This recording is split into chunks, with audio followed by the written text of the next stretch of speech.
Thank you so much for joining us this afternoon, just after lunch. It's always the hardest gig of the day. We're here today to talk about work in prisons and probably the wider impact of work and getting people ready towards that employment whilst in custody and the benefits of that in the community. Today, you've got myself, Jacob Hill, who's the founder of Offploy, an organisation that helps people with convictions secure employment. Max, a short from yourself. Max from Redemption Roasters. My name is Max. I run Redemption Roasters. We're the first behind bars coffee company, as we like to call ourselves. Perfect. And my name's Crisci. I've worked for Her Majesty's Prison Service for 27 years.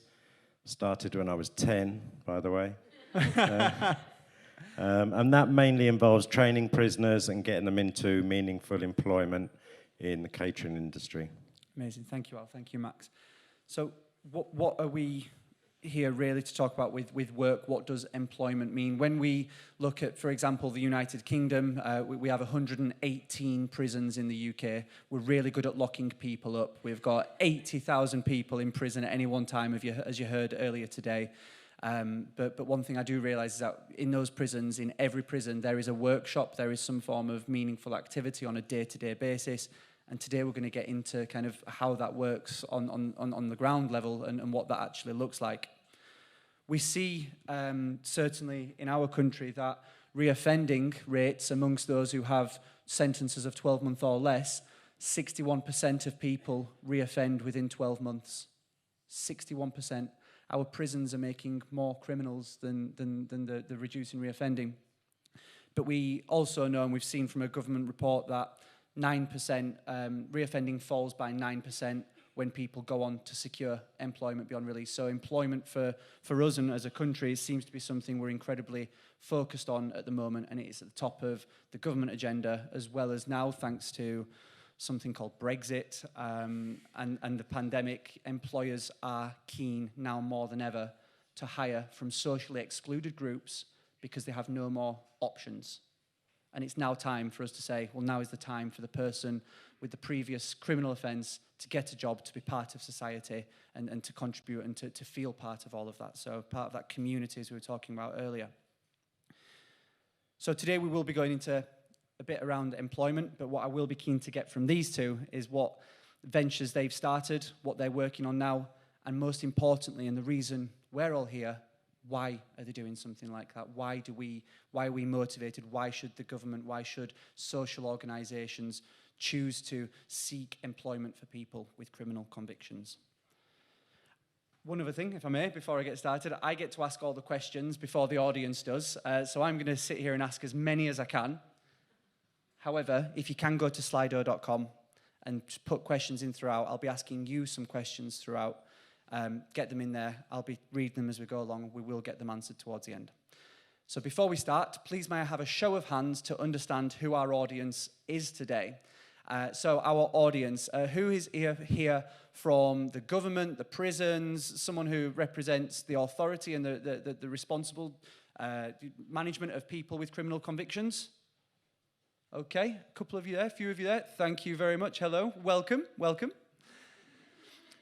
Who is here from the social, the support, the sector that is there, the voluntary sector to mentor, support and help people with criminal convictions from a charity or community perspective?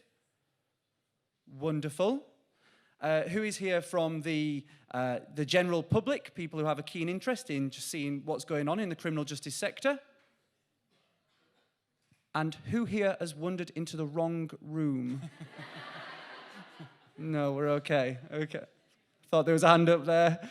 Okay, well, thank you very much. So let's start off with what I'd love to know from both of you, starting with Max and then Al, is what is your current organisation? What is it you do? And kind of where are you going? And Max, we've got a few minutes here, so don't rush it. You know, just let us know a little bit about Redemption Roasters and what you do. Sure. So when I was a child, my mother would always say, by the time he's 30, my son is either going to be in prison or he's going to be a millionaire. Now, I've made it past the 30 mark by a couple of years. I'm not a millionaire yet, but I do spend a lot of time in prisons. Now how did I get here? So I originally worked in the city in a consulting job, tech consulting. Quite boring, geeky stuff, working out of a suitcase really, traveling a lot. And I always wanted to build my own company, do something that I would love around a product that I find exciting. So I started a weekly call with 3 of my best university friends, and we talked about all manner of projects. We talked about breeding dogs, we talked about importing wines into China, we talked about, yeah, a lot of projects, and coffee came up. And we thought coffee is interesting, we all like coffee.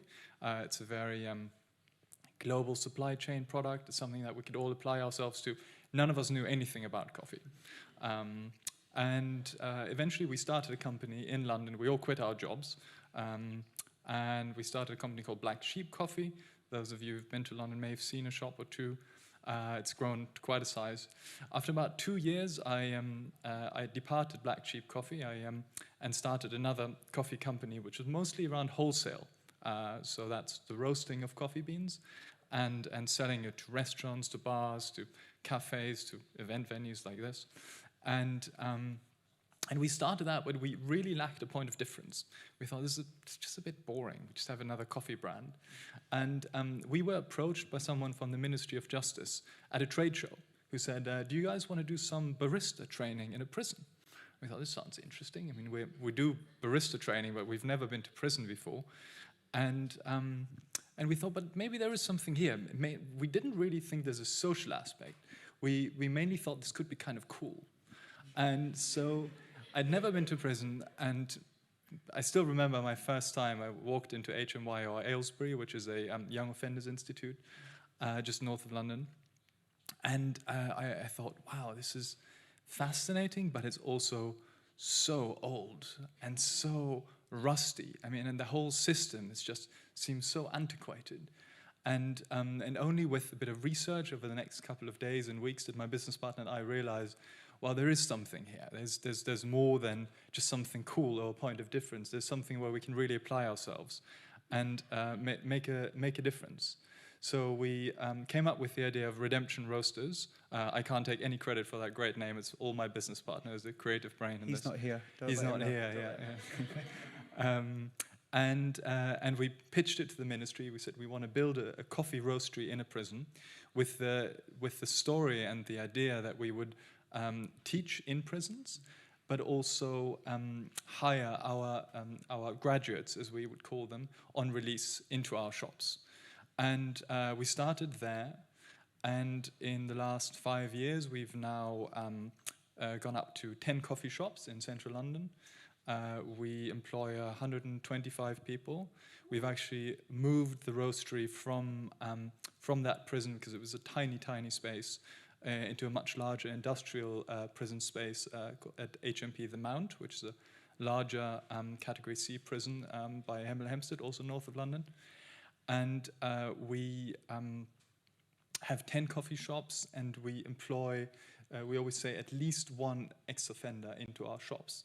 So currently we employ 14 beneficiaries, as we call them, people who've been through the gates. And we try and lock our purpose into our growth.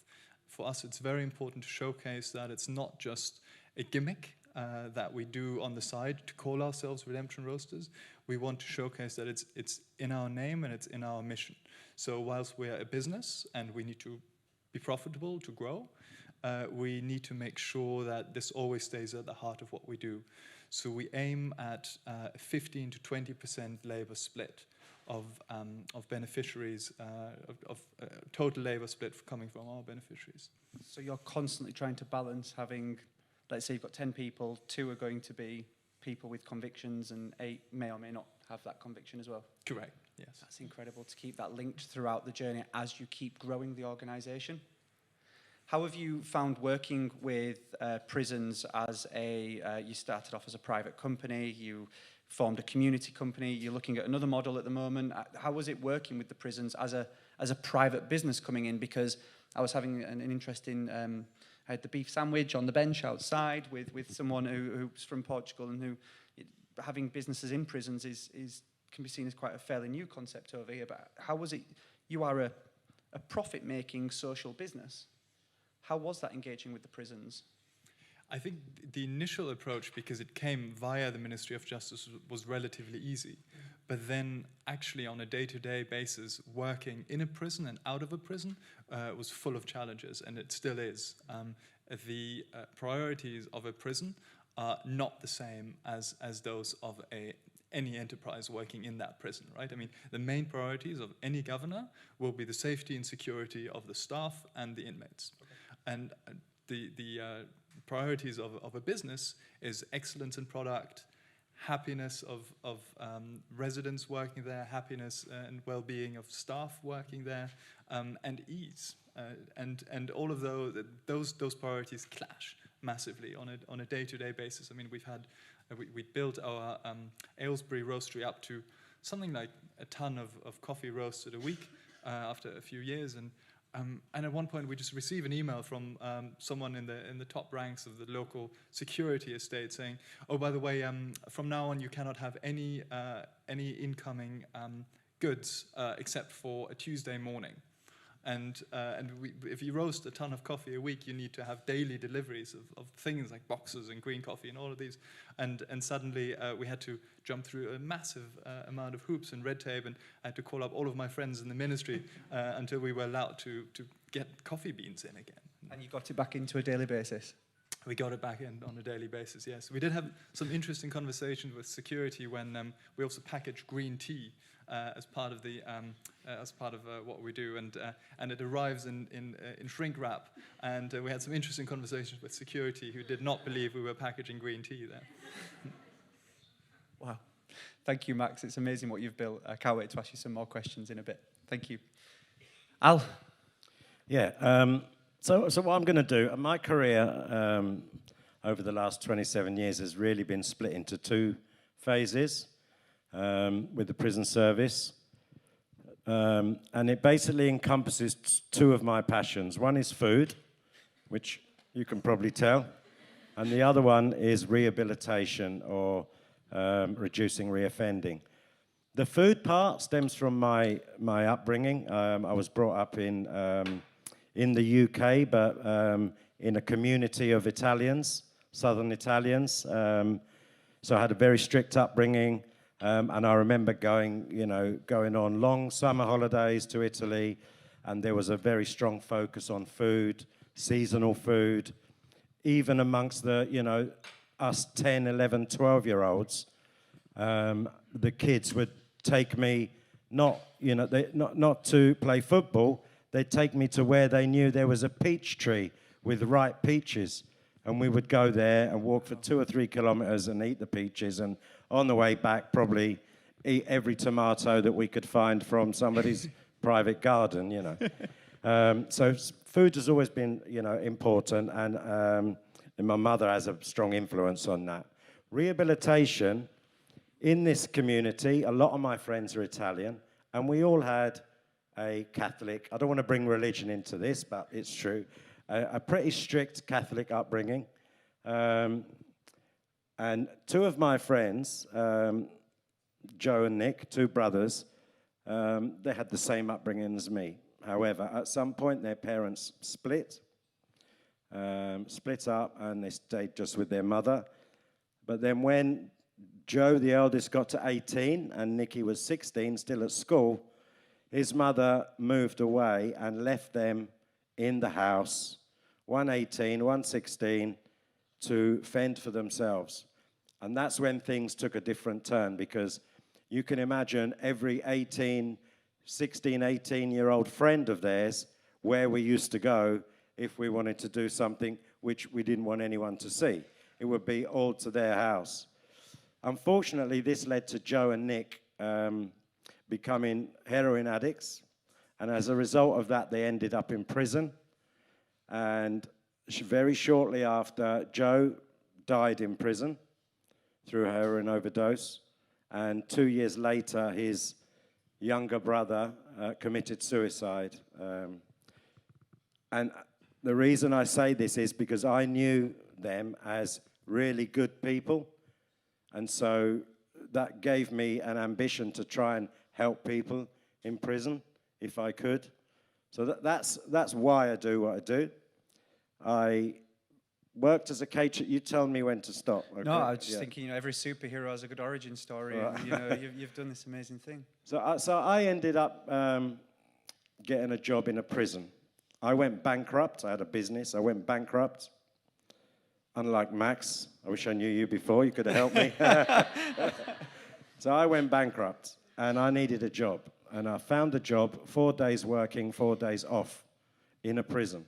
So I liked it because I had a young family. I could have 2 jobs. I thought, I work 4 days in the prison and 4 days, in my background is cooking. I can find any job anyway in restaurants. So that's what I did. I was working 8 days a week with 2 jobs. And I was terrified when I went to work in the prison. I didn't know what to expect. I was nervous. I pretended I wasn't, but I was. I eventually became catering manager at that prison in charge of all the food, and I started training prisoners how to cook exactly the same way as a college. So the kitchen became a college.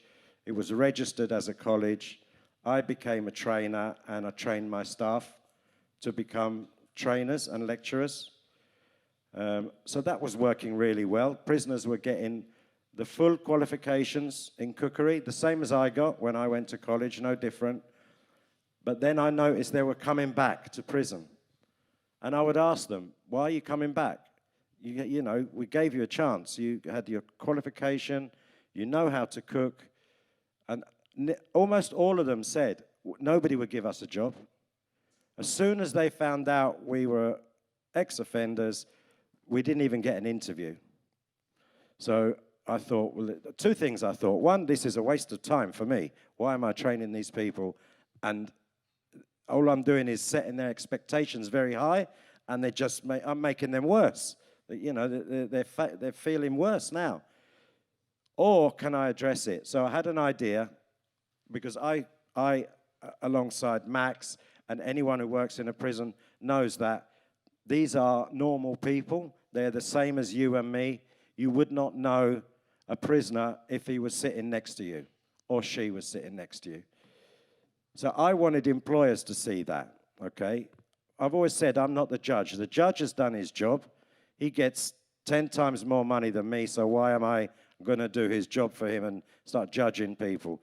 So my job is to try and help them. So I started to invite very senior leaders in the hospitality industry, so the big hotel chains, the major companies that could employ people.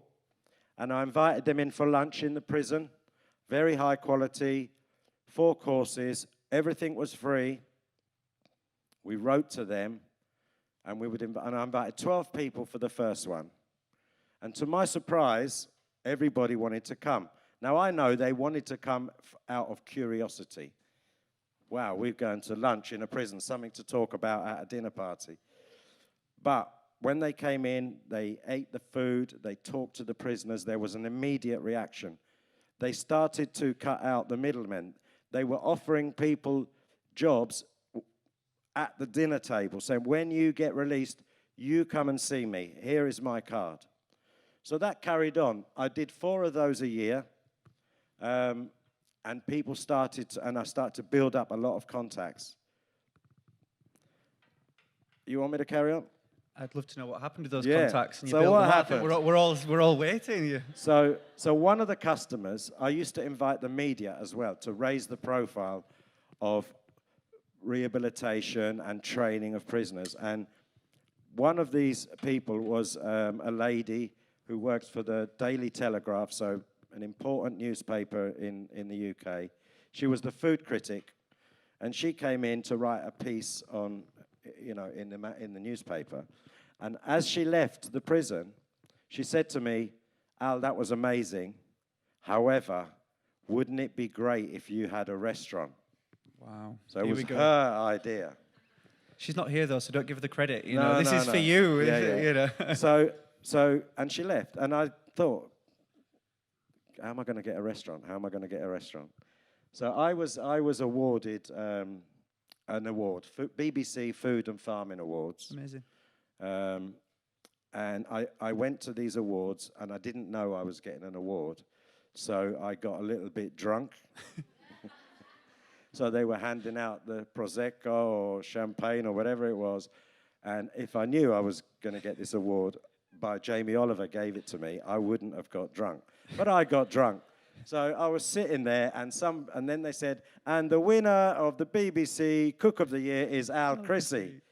So I went up on stage, and then, I don't know what, at some point, 2 things I did. One, I insulted Gordon Ramsay, who was on the front seat. And the other thing was I told everyone I was going to open a restaurant in a prison called The Clink. And then this was going out on BBC Radio 4. So the prison governors had to get on board. So, well, no, but then I had to find out how to do it. So anyway, I got a lucky break. Okay. The prison I worked in had 700 prisoners, and they were expanding to bring in another 400 prisoners. So every department had to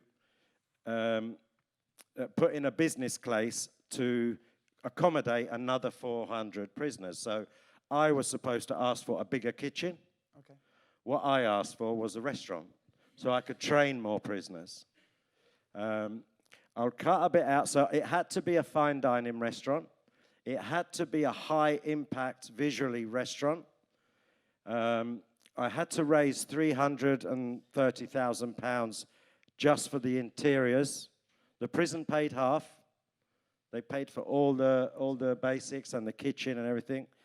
I raised that money. 2009, we opened the Clink, the first one, to the general public. Very high quality food. We trained the prisoners for 2 months before we opened. We had to. But the prisoners were the waiters. The prisoners were the chefs. The head chef was an ex-offender who worked with me in the gourmet lunches in the main prison. So he left prison and came back to the same prison he served his sentences to work. The maitre d' did the same thing. He was in charge of the service of the food for the gourmet lunches. He came back in with a suit on. Wow. I must admit, a lot of the officers and the unions, they didn't like it. But the most important was the governor, he supported me. So you need the governor to buy into these programs. The governor has to support it. Okay. Yeah. The prisoners, the customers would come in and ask me, who are the prisoners? Which ones are the prisoners? And I would say, well, everybody, except for the one who looks like a prisoner, which is me. And I've got to say this, the benefit they got was not just about technical skills of cooking and how to serve coffee, by the way, which I used to buy from Max, and how to serve a table. It was confidence. That was the number one. They were terrified to go and take an order of a customer for the first time. And I would say to them, you climb in somebody's window at night to rob their house, you go into a bank to rob a bank, and you can't go and ask them or tell them what's the soup of the day is. I'm serious. Once they've done it once, you couldn't stop them talking, a little bit like me. And we had to teach them how to interact with people they were always scared to mix with outside prison. They only mixed with the other criminals, people like them. Part of their community. And I'll tell you how bad it was sometimes. There was a prisoner who went to take an order to 2 ladies, and the ladies said to him, how do you like working and training in the Clink? And he said in a very posh voice, very polite voice, I fucking love it, madam. And he thought he was being polite. This is what I was dealing with. Because he was his posh voice. I had to tell him and say, look, you can't, swearing in a posh voice is not polite. Doesn't change it. Doesn't change it. I'll leave it at that for now. Thank you, Al. Al and Matt. So, Al, I'm going to come back to you what you've progressed on to now, because your organisation has continued to grow, even though you've moved on to other things, to pastures new, which is great. Max, you were nodding along when I was talking about the level of training that has to go on before you start something, before you do something. What is it like training? Like, so your workshop is a business function, is that right? It's a key part of your business. And how about the training then? What needs to go into that to make that happen? Yeah, you could call it that. So when we initially launched the roastery in Aylesbury, we got a lot of press attention. We didn't really expect it. We had more press interest than we could handle. It's not like we had a press office or anything. And so we were featured on the BBC and Channel 5 and a couple of the national newspapers. And suddenly we started receiving phone calls from prison governors up and down the country who said, "Oh, I'd like my own roastery. How can we make this happen?" And we said, well, hold your horses. It's bloody expensive and really complicated to start a prison roastery. You need gas, and you need to get a lot of heavy machinery and kit in there. It's going to cost you a lot of money. And stuff that looks like weed as well. And stuff that looks like not like green tea, yes. And but what we could do, rather than do a roasteries up and down the country, which would be a logistical nightmare as well, we can start a coffee academy in your prison, which is essentially a mix of a coffee shop and a classroom. And your residents can train on coffee skills there. We will send a trainer in, and you have an education budget, so this will fall under your regular education budget. This is not going to be a profit center for us. This is always going to be a zero profit activity.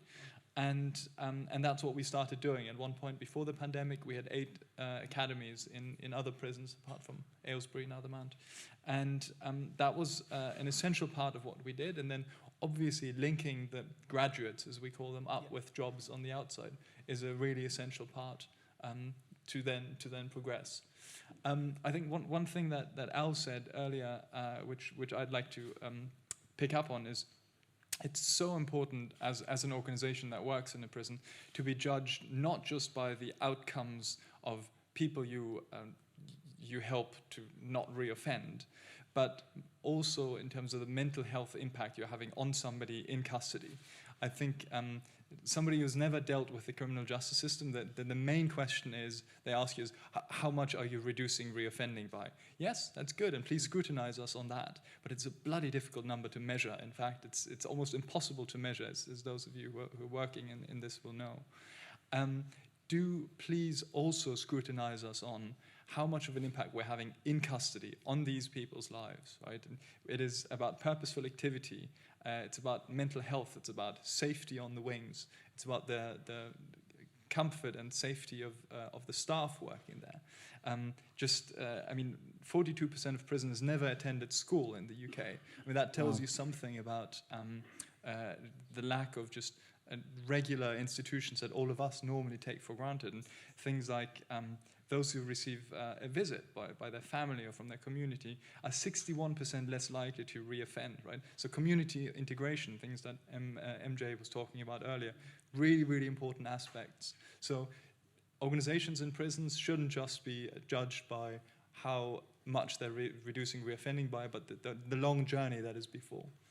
Thank you, Max. And reducing reoffending is a very interesting concept. We've got something in the United Kingdom called Justice Data Labs, which is an analytics kind of function that serves the government, and we can submit Excel spreadsheets. They love Excel spreadsheets of kind of first name, last name, prison number, age, gender, etc., etc., etc. And they will take a control group that has not had your intervention, and they will say this control group reoffended at X%, whereas this control group reoffended by Y%. Your group, your intervention. We're privileged to have that, but it's not necessarily the most accessible at times because you've got to gather a heck of a load of data and they can't fall into certain categories. But is reducing reoffending something that is on your radar or your scope, or do you see social value, social impact as something much different to that? It is definitely, and it's front and center on our values of what we're trying to achieve more broadly. It's definitely in our vision. But we also understand that it's a lot more, many more shades of grey than a binary, we've managed to reduce reoffending.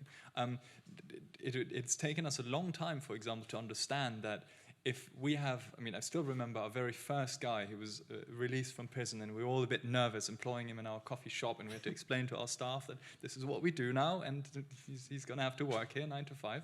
And then he arrived, and it was a dream story, and we thought, wow, we've changed the face of criminal justice reform, and we will just open 150 coffee shops and employ all the ex-offenders. And then boom, I think it was 2 or 3 months later, he had a falling out with I think his ex-girlfriend. She called the police on him. He was recalled and back in prison. Right. So, did we fail? Did we fail reintegrating him? Have we failed our mission completely? No.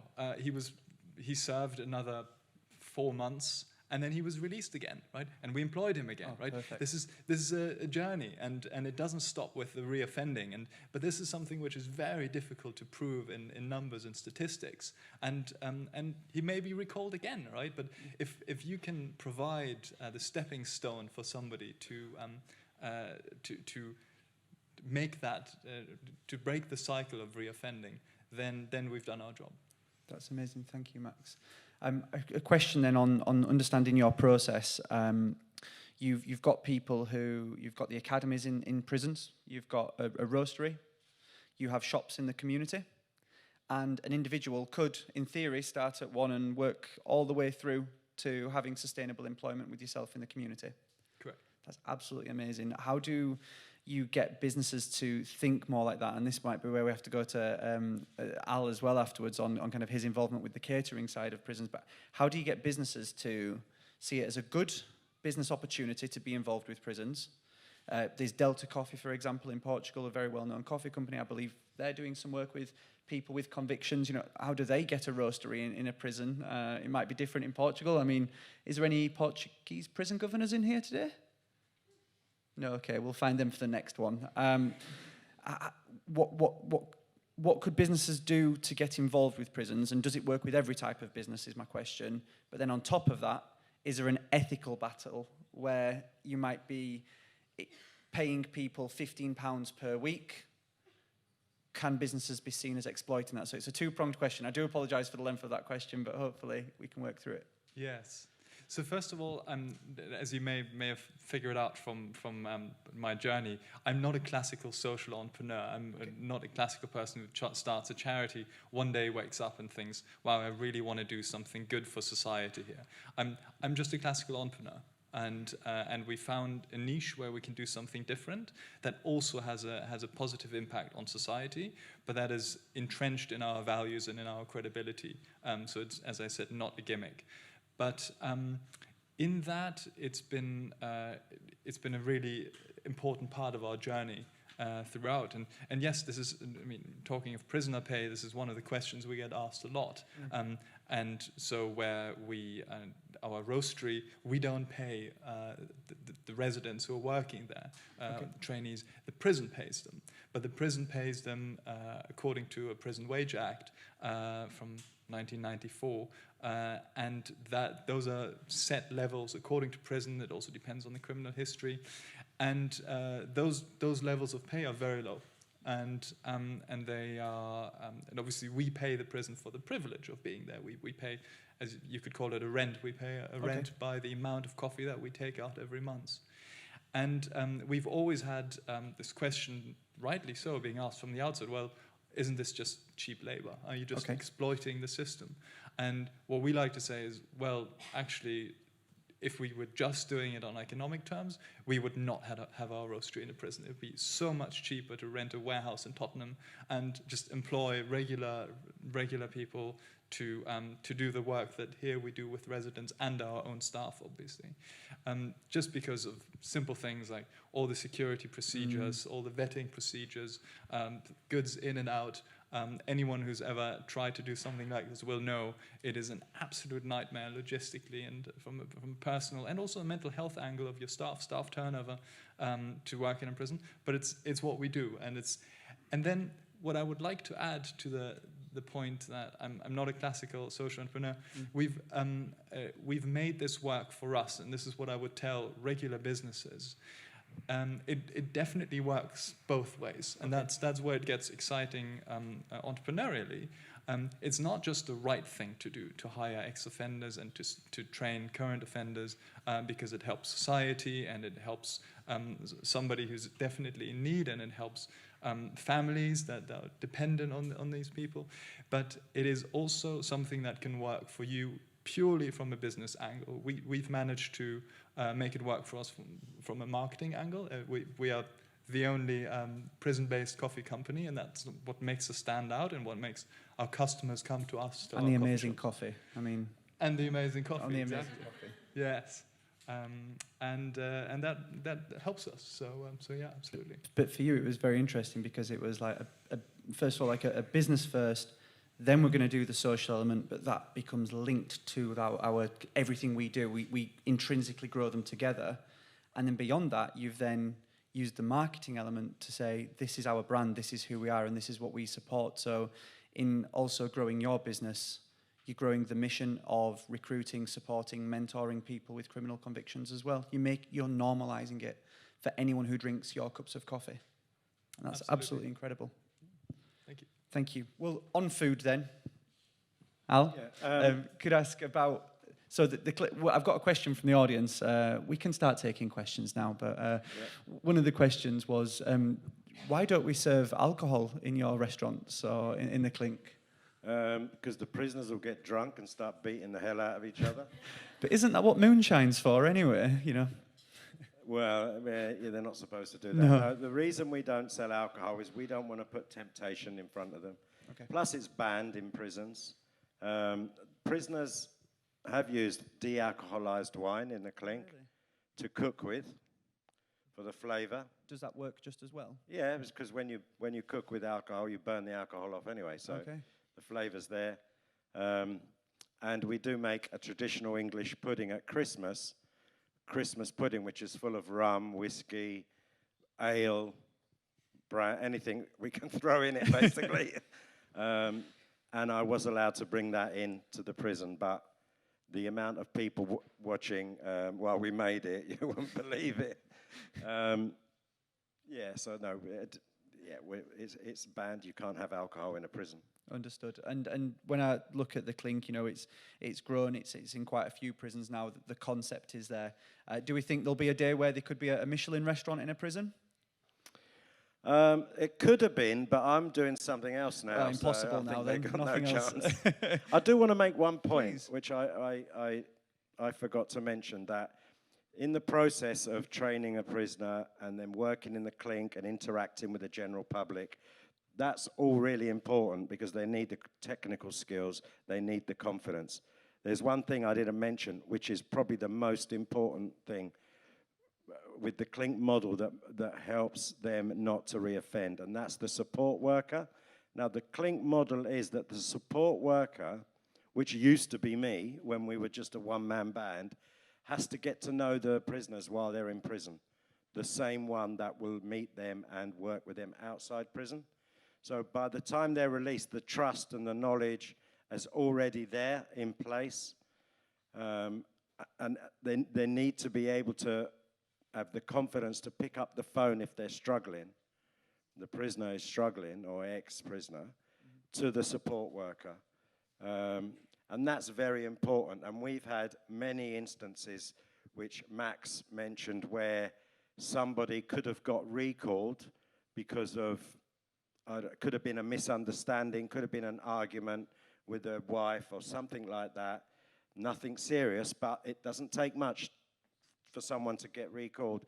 But the support worker has intervened and kept them out. So that's key. And the key bit is they get to know them. They're not leaving prison to go and talk to a stranger who they don't trust. Through the gate support, so either side, you've got that The model. same person, inside and out. What would your ideal, or what was your minimum operating staff model when you had it? Because I think you remember you said support worker. So you had a support worker. 1 to 25. Yep. Whereas the probation services, the standard model was 1 to 200, unmanageable, So the support worker would have maybe 25 people on Maximum their maximum on their caseload. Some inside, some outside. And what staff members would you have in a Clink restaurant? Like what So, in terms of paid people from the outside, let's say?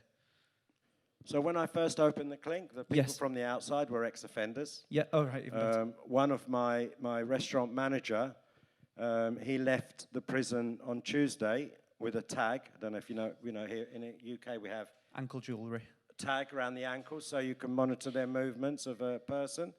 He left the prison with a tag on the Tuesday, and on the Monday he came back in to work full-time with the tag. Wow. As a restaurant manager. So it's like a normal restaurant. Yeah. In fact, we probably have more staff than a normal restaurant because we want to train as many as we can. So, the quality should be good because you have enough staff. Excellent. How about now then, Al? You've gone into still around food, still around prisons, but you're working with Her Majesty's Prisons and Probation Service now, or is it the Ministry of Justice? Her Majesty's Prison Service still. Her Majesty's Prison Service still. Yep. What is it you do now, and what's the focus? So this there? is my new baby. So basically, I was asked to look at. I'm the technical advisor for prison catering nationally, and I was asked to look at standard recipes of dishes to try and standardize all the recipes. So I had a look at that, and I thought, what's the point having standard recipes? There's no point having standard recipes if they're not put in the right order. The menu is not balanced. You can't get good nutrition from a recipe. You need a menu, or eating habits need to change. So I made some inquiries with Oxford University, their academics there, their nutritionists, an organization which is headed by Professor John Stein, who, I don't know if you know Rick Stein, the chef, TV chef. His brother is one of the leading neuroscientists in the world. And I also contacted Public Health England. So there's one thing that I would say to everyone: if you want to do something, don't be afraid to contact anyone.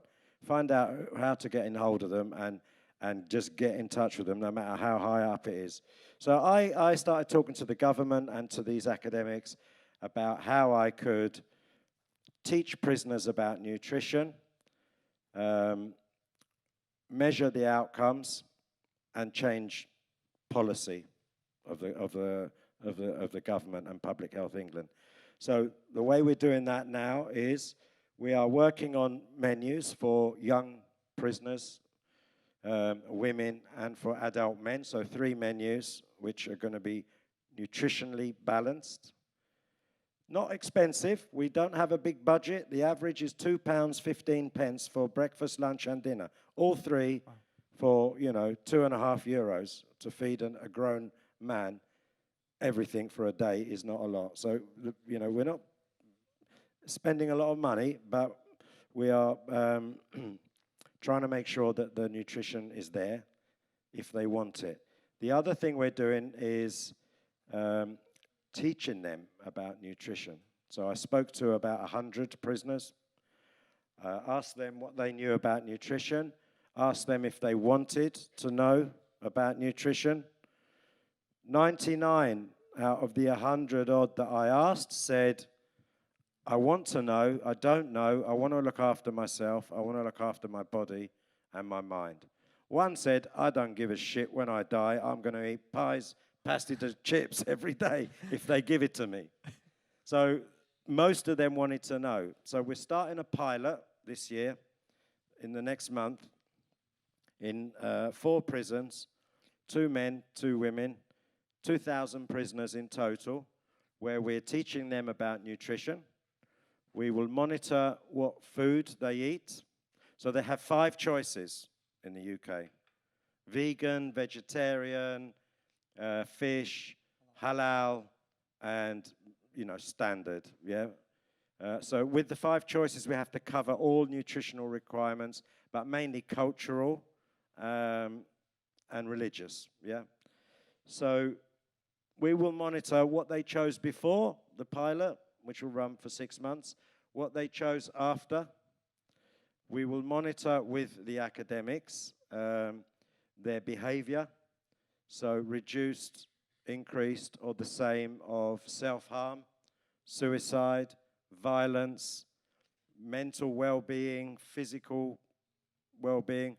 We'll measure all of that. What we expect, because the menus will focus heavily on micronutrients that help your brain, so omega-3.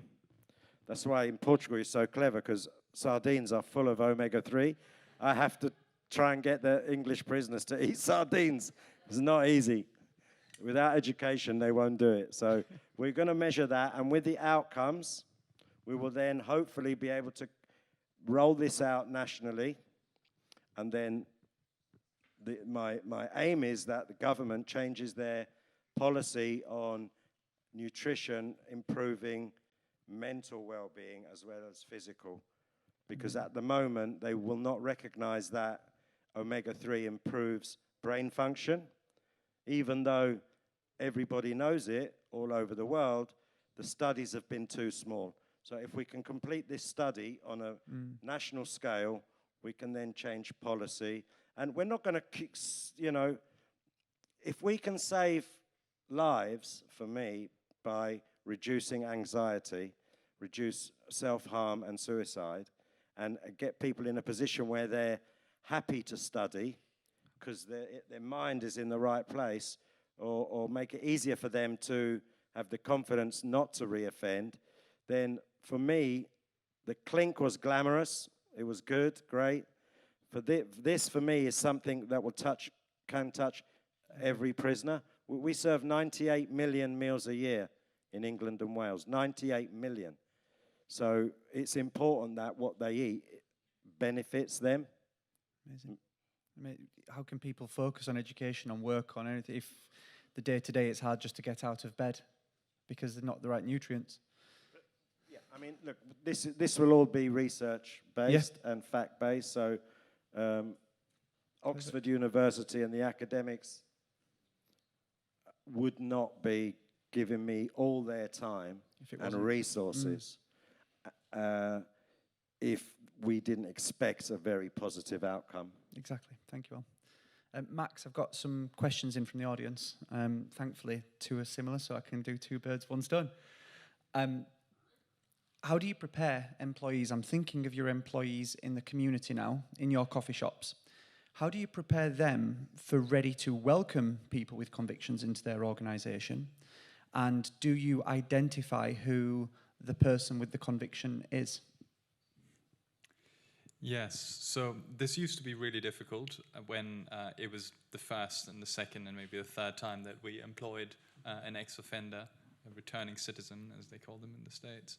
And now it's very easy because it's just what we do, and it's quite clear that if you come and work for Redemption Roasters, you will work with ex-offenders, certainly if you work in the cafes, likely if you work in head office. So, and in fact, it's become one of the drawing points because we can't afford Starbucks-type salaries, certainly not in head office. We're a small organization, but what we have in terms of our ethics and in our values and what we want to achieve attracts talent that we probably otherwise couldn't afford. So people proactively want to come to you because of your social values. Absolutely, and then the other element is education, and by that I don't just mean sort of education and reducing the stigma, but also being really good at what you do. We try and do extremely good coffee training. I mean, we do coffee training on the inside, but that also counts for the people on the outside, for our baristas who work with us on a day-to-day basis. We make sure that they're extremely well trained. So that's one other aspect where we are sort of making up for the fact that it is going to be more difficult working with ex-offenders. And then we put them through additional training. So we have trauma training, for example, that we do.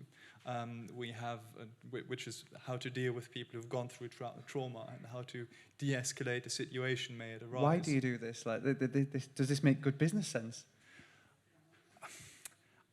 For us, it does. I guess if we were just looking at it from an economic perspective, of course not, right? I mean, we wouldn't hire 2 full-time social workers to have a caseload of sort of...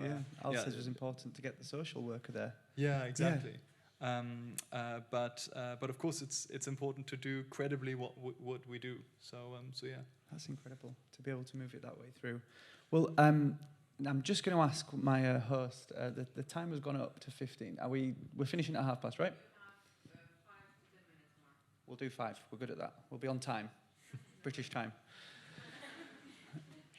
Please, could you, Al, tell us, if we've got time for this, if we could, Al, could you tell us about the twinning project? Yeah. And then could you tell us about that amazing success story that you told us about earlier? And then, Max, can we come back to you for the last kind of a candidate, a graduate that's come through? You'll find the right story, I'm sure, of the bit there. So, Al, what is the twinning project, and what's that you're working on in prisons at the moment? Okay, so within my department, it's not just catering. There's lots of other innovations going on. And one of them is called the Twinning Project. The Twinning Project is basically, in England, there are 92 professional football clubs. 72 of those clubs, so from Premier League down to 3rd Division, have twinned with a prison. So let's take, I don't know, Liverpool or Manchester United or Manchester City.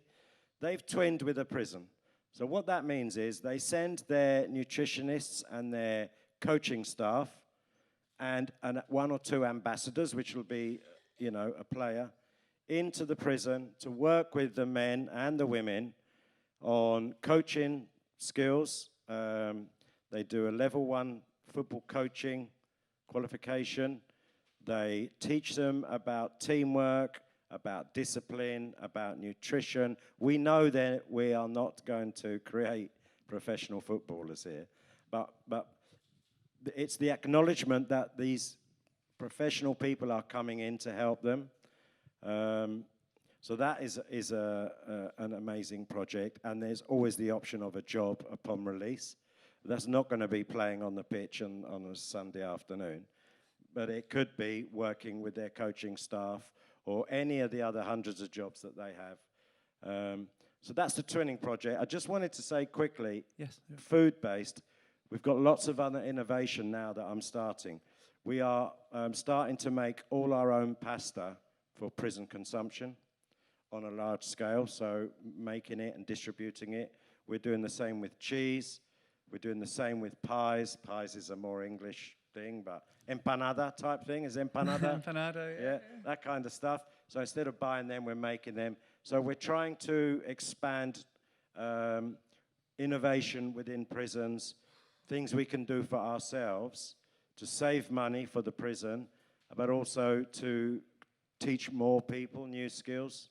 And the last thing, park run. There's something called park run in the UK. So every Saturday morning, 9:30, people run around the park for 5 kilometers. I think it's 5. I've never done it. It's 5.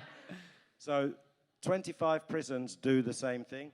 So I think each run they complete goes towards some kind of acknowledgement or certificate. Yeah. But the key is that they know what they're doing at 9:30 on Saturday morning inside the wall or fence. The rest of the country is doing at the same time exactly the same thing, which, is another way of getting them to link up. You're reintegrating by... Reintegrate, yeah. Normalizing what you do and having the football teams come in, you are good enough for the football team to want to come and see you, and you are good enough to be part of society and doing the run like they do. Well, the other thing is we're training them. If they do escape, we're never going to catch them. Get that 5K to under 20 minutes and they'll be fine. No problem. How about, we'll start with Max's and then go on to Al's. You've both got a really nice kind of success story of someone that's kind of gone through your program. Would you be able to tell us a bit about that, please, Max, and then Al, yours afterwards as well, please? Yeah, sure. I'll happily talk to you about James. James is actually one of our very first graduates, and we're particularly proud of him just because we had no systems in place when we first got in touch with James and had no clue what we were doing, frankly. And James was one of our first trainees in Aylesbury in a Young Offenders Institute. We met him when he was 19. He was in there for a 4-year sentence for something very, very minor, if you can make these kinds of judgments as a non-judge. And he took to coffee and he'd never tried coffee in his life. And he took to coffee and to roasting like no one else. It was incredible. He soaked every piece of knowledge up like a sponge. He had we brought him an A4 workbook, just with like blank pages like this. And he hand illustrated things like coffee beans, roasting gradients.